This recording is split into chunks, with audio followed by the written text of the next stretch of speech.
Pagpalang gabi po sa ating lahat. Nais ko lang pong share ng gospel sa Titus chapter 2 verse 11 to 12. Sabi nga nun, God has shown us undeserving grace by coming to save all people.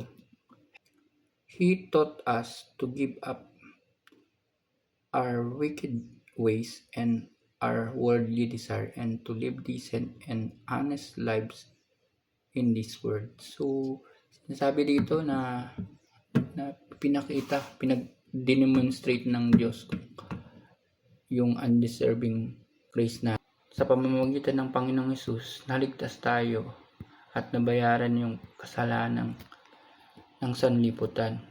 Kaya yung